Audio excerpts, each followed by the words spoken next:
Okay, hello everyone. Our today's topic is adsorption chromatography. This is a practical topic. So, before starting with adsorption chromatography, I'll give you a brief information about what is chromatography. Now, when I break the word chromatography, I get two words. In Greek, it means chroma means color and graphy means to paint.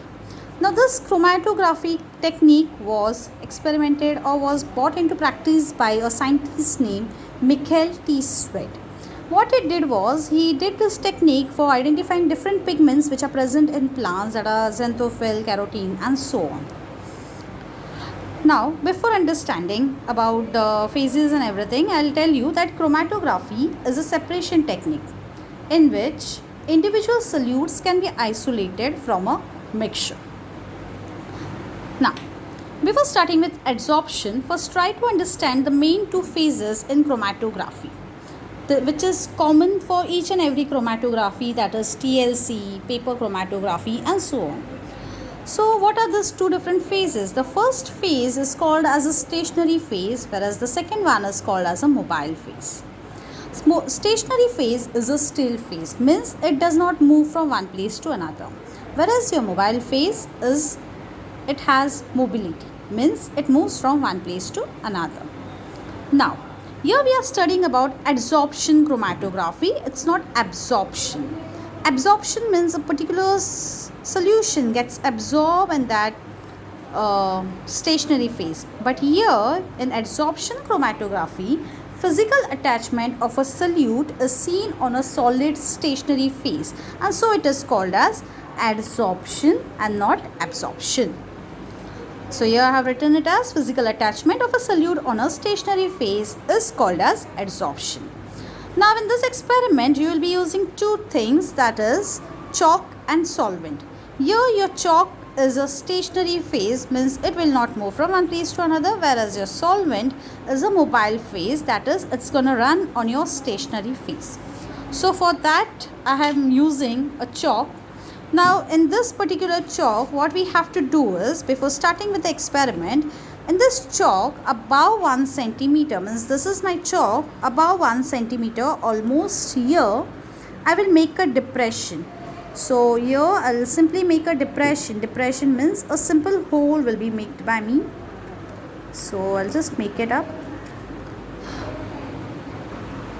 So here you can see I have made a depression on the chalk which is almost above from the base. So you can just take a approximate distance of 0.5 for 1 centimeter. After that, in that tube, with the help of the capillary tube, you just have to load the sample. So I'll just skip my chalk here. With the help of the capillary tube, I'll be loading the sample in the depression which I have already made.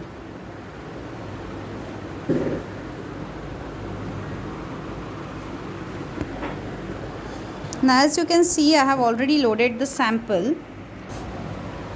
So this way I have loaded the sample. Now what you have to do is, you have to place this chalk in your solvent system. So in this beaker I have taken solvent. My solvent here is water. So simply I'm going to run this chromatography, the full concept, in water. So what I'll be doing now is, I'll be placing this chalk in this particular beaker. So I'll just see to it that my loaded sample is not immersed in the solvent. So that way you have to keep the chalk. So I'll just stand it straight. Yeah. So this way you have to keep it for around 10 minutes so that the chalk, your system, that is your solvent system, should run till 3/4. It should give you a 3/4 run.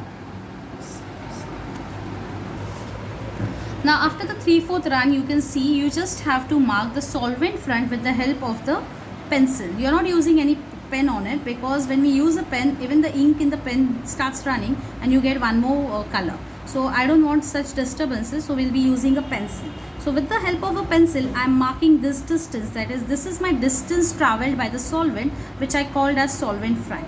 And from where the run started was my baseline. So this is my baseline and this is my solvent front.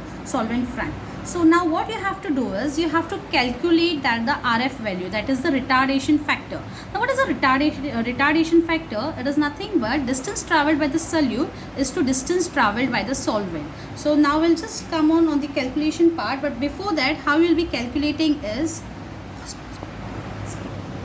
okay, now you have to take the measurements of your solvent run. So from the 3-4 distance, I'm keeping it like this. So it is approximately around 4.5 centimeter. So the run of the distance traveled by the solvent is 4.5 centimeter, whereas the distance traveled by the solute is from the baseline to the upper part. So it is around approximately around 1.3 centimeter. Okay, so now this, with the help of this distance, you have to calculate the RF value. So I said the formula for RF value is, handwriting, distance traveled by solute upon distance traveled by solvent. So our distance traveled by solute was 1.3 centimeter, whereas our distance traveled by the solvent was 4.5 centimeter. So 1.3 by 4.5, so the RF value I'm getting is 0.28. So this is my total RF value which I got from by running the solvent, that is, this is my whole adsorption chromatography.